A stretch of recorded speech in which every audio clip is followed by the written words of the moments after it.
তোমরা অবশ্যই জানো বর্তমান সরকারের ঘোষণা অনুযায়ী রাজ্যের মধ্যে যে সমস্ত প্রকল্পগুলি চলছে এবং যার জন্য টাকা দেওয়া হবে, প্রত্যেকটা প্রকল্পের টাকা পাওয়ার জন্য অবশ্যই ব্যাংক অ্যাকাউন্টের সঙ্গে আধার ডিবিটি লিঙ্ক থাকতেই হবে।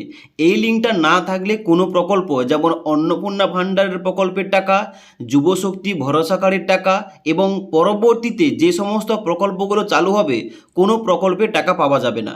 তাই আজকের এই ভিডিওটির মাধ্যমে স্টেপ বাই স্টেপ দেখিয়ে দিচ্ছি এবং তোমাদের লাইভ দেখাবো এখানে তোমাদের কিভাবে চেক করতে হবে স্ট্যাটাসটা তোমার ব্যাংক অ্যাকাউন্টের সঙ্গে ডিবিটি লিঙ্ক আছে কিনা। যদি লিঙ্ক না থাকে কিভাবে স্টেপ বাই স্টেপ লিঙ্ক করবে তোমাদের সমস্ত কিছু দেখিয়ে দেবো। এবং তার সঙ্গে সঙ্গে যারা তোমরা কমেন্ট করছিলে যে আমার আগে একটা অন্য ব্যাংক অ্যাকাউন্টের লিঙ্ক ছিল ডিবিটি লিঙ্কটা, তবে ওই অ্যাকাউন্টটা বন্ধ হয়ে গেছে, আমি বর্তমানে একটা অ্যাকাউন্ট খুলেছি, ওই অ্যাকাউন্টে এই ডিবিটি লিঙ্কটা কিভাবে ট্রান্সফার করব কিংবা লিঙ্কটা করব এই টপিকে ভিডিও চাই। তাই ওই পদ্ধতি তোমাদের কিন্তু স্টেপ বাই স্টেপ দেখিয়ে দেবো। তার জন্য অবশ্যই তোমরা ভিডিওটি না টেনে শেষ পর্যন্ত দেখে নাও। এবার তোমাদের ব্যাংক অ্যাকাউন্টের সঙ্গে আধার ডিবিটি লিঙ্কটা আছে কিনা চেক করার জন্য এবং লিঙ্ক না থাকলে লিঙ্ক করার জন্য সবার প্রথম তোমাদের npci.org.in এই অফিসিয়াল ওয়েবসাইটে আসতে হবে।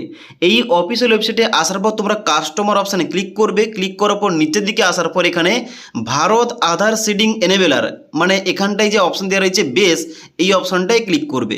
এই অপশানটায় ক্লিক করার সঙ্গে সঙ্গে তোমাদের কিন্তু পরবর্তী ড্যাশবোর্ডটা এইভাবে খুলবে, যেখানটায় তোমাদের বাম দিকে অনেকগুলো অপশান দেওয়া রয়েছে, যার মধ্যে তোমরা যারা স্ট্যাটাস চেক করতে চাও তোমার ব্যাংক অ্যাকাউন্টের সঙ্গে ডিবিটি লিঙ্কটা আছে কিনা, তার জন্য কিন্তু এখানে তোমাদের দেখতে পাচ্ছ বাম দিকে একটা অপশান দেওয়া রয়েছে আধার ম্যাপ স্ট্যাটাস, এই অপশানটায় ক্লিক করবে। ক্লিক করার সঙ্গে সঙ্গে এখানে কিন্তু তোমাদের ডান দিকে আধার কার্ডের নাম্বারের জায়গায় তোমাদের আধার কার্ডের নাম্বার দিতে হবে। নিচে আসার পর ক্যাপচা কোডটা ফিল করার পর চেক স্ট্যাটাস এই অপশানটায় ক্লিক করবে। এবার চেক স্ট্যাটাস অপশানে ক্লিক করার সঙ্গে সঙ্গে তোমাদের আধার কার্ডের সঙ্গে যে মোবাইল নাম্বারটা লিঙ্ক রয়েছে ওই মোবাইল নাম্বারে 6 সংখ্যার একটা ওটিপি যাবে। ওটিপিটা এখানে এন্টার করার পর নিচে কনফার্ম অপশানে ক্লিক করতে হবে। কনফার্ম অপশানে ক্লিক করার সঙ্গে সঙ্গে তোমাদের কিন্তু স্ট্যাটাসটা এখানে ওপেন হবে, যেখানটায় তোমরা দেখতে পাচ্ছ তোমার আধার কার্ডের নাম্বার শো করবে।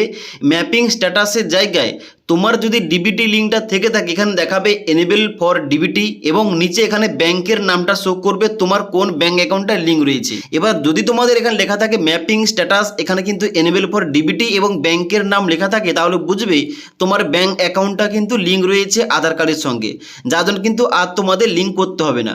তবে যদি তোমাদের এখানে কনফার্ম অপশানে ক্লিক করার সঙ্গে সঙ্গে যদি তোমাদের দেখায় যে লিঙ্ক অপশানটা আসে যে লিঙ্ক করতে হচ্ছে, এখানে কিন্তু কোন রকম ব্যাংকের নাম কিংবা ডিবিটি উঠছে না, তোমাদের একটা পপ আপ শো করবে তোমাদের এখানে লিঙ্কটা করার জন্য, তোমাদের কিন্তু লিঙ্ক করতে হবে। এবার লিঙ্ক করার জন্য দেখতে পাচ্ছ বাম দিকে আধার সিডিং এবং ডি সিডিং এই অপশানটায় ক্লিক করতে হবে। এখানে কিন্তু এন্টার আধার নম্বরের জায়গায় তোমাদের আধার কার্ডের নাম্বারটা পুট করবে এবং এখানে কিন্তু দেখতে পাচ্ছ ডান দিকে একটা অপশন দেওয়া রয়েছে রিকোয়েস্ট ফর আধার, এখানটায় তোমরা সিডিং অপশনটা চুজ করবে কারণ তুমি লিঙ্ক করতে চাও। এবার নিচে কিন্তু অনেকগুলো অপশন দেওয়া হবে, যেখানটায় তোমাদের সিলেক্ট ব্যাংক অ্যাকাউন্টের জায়গায় তুমি যে ব্যাংক অ্যাকাউন্টটা লিঙ্ক করতে চাও ওই ব্যাংক অ্যাকাউন্টটা তোমরা সিলেকশন করবে এবং ডান দিকে সিডিং টাইপের জায়গায় যারা তোমরা নতুন লিঙ্ক করছো তোমরা ফ্রেশ সিডিং অপশানে ক্লিক করবে, আর যারা তোমরা ট্রান্সফার করছো এক ব্যাংক থেকে অন্য ব্যাংকে তোমরা লাস্টের অপশনটা সিলেকশন করবে।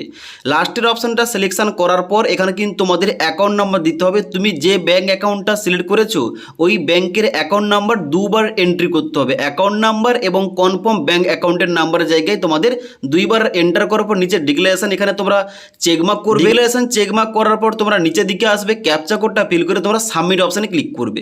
এবার সাবমিট অপশানে ক্লিক করার সঙ্গে সঙ্গে টার্মস অ্যান্ড কন্ডিশন খুলবে। তোমরা নিচের দিকে আসার পরে এগ্রি অ্যান্ড কন্টিনিউ অপশানে ক্লিক করবে। এখানে তোমাদের আধার লিঙ্ক মোবাইল নাম্বারে 6 সংখ্যার ওটিপি যাবে, ওটিপি দেওয়ার পর কনফার্ম অপশানে ক্লিক করবে। এবার কনফার্ম অপশানে ক্লিক করার সঙ্গে সঙ্গে এখানে লোডিং হবে। লোডিং হওয়ার পর তোমাদের একটা পপ আপ পেজ ওপেন হবে, যেখানটায় দেখাবে তুমি যে ব্যাংকটা চেঞ্জ করছো ইন্ডিয়ান পোস্ট পেমেন্ট ব্যাংক থেকে স্টেট ব্যাংক, এখানে কিন্তু আমার পপ আপ শো করছে এইভাবে। ওকে, এবার তোমার কিন্তু তোমাদের ক্ষেত্রে শো করবে এইভাবে। এবার এখানে কিন্তু অবশ্যই ওকে করবে। ওকে করার সঙ্গে সঙ্গে তোমাদের লোডিং হওয়ার পর দেখাবে এইভাবে সাকসেস, তাহলে তোমরা বুঝবে তোমাদের কিন্তু লিঙ্কটা হয়ে গেছে। এবার সাকসেস দেখানোর পর তোমরা কিন্তু বাম দিকে এসে এখানে আধার ম্যাপ স্ট্যাটাস এখানে কিন্তু ক্লিক করে তোমরা কিন্তু আবার তোমরা পুনরায় তোমাদের আধার কার্ডের নাম্বার ক্যাপচা কোডটা ফিল করে তোমরা চেক স্ট্যাটাস অপশানে ক্লিক করে তোমরা কিন্তু অবশ্যই স্ট্যাটাসটা যখন চেক করবে তোমরা দেখবে তোমাদের কিন্তু লিঙ্কটা হয়ে গেছে।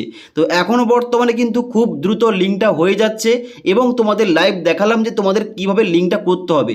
এবার এখানে কিন্তু অবশ্যই যারা তোমরা অন্য কোনো ব্যাংক থেকে আর একটা ব্যাংকে ট্রান্সফার করতে চাও কিংবা যারা তোমরা ফ্রেশভাবে লিঙ্ক করতে চাও অবশ্যই কিন্তু এখানে তোমরা লিঙ্কটা করে নাও। তোমরা কিন্তু অবশ্যই খুব দ্রুত এখানে লিঙ্কটা করতে পারবে। এবার যাদের ব্যাংক অ্যাকাউন্টের নামটা নেই তোমরা কিন্তু এখানে লিঙ্ক করতে পারবে না, তোমাদের ব্যাংকের শাখা অফিসে গিয়ে লিঙ্কটা করতে হবে। অনস্ক্রিন দেখতে পাচ্ছ আমার কিন্তু স্টেট ব্যাংকটা লিঙ্ক হয়ে গেছে। আগে ছিল কি পোস্ট পেমেন্ট ব্যাংক, এখন কিন্তু বর্তমানে 1 মিনিটের মধ্যে এখানে কিন্তু লিঙ্কটা হয়ে গেল। এবার তোমরা যারা লিঙ্ক করতে চাও অবশ্যই কিন্তু এই পদ্ধতি ফলো করে তোমরা কিন্তু লিঙ্কটা করতে পারো। ওকে।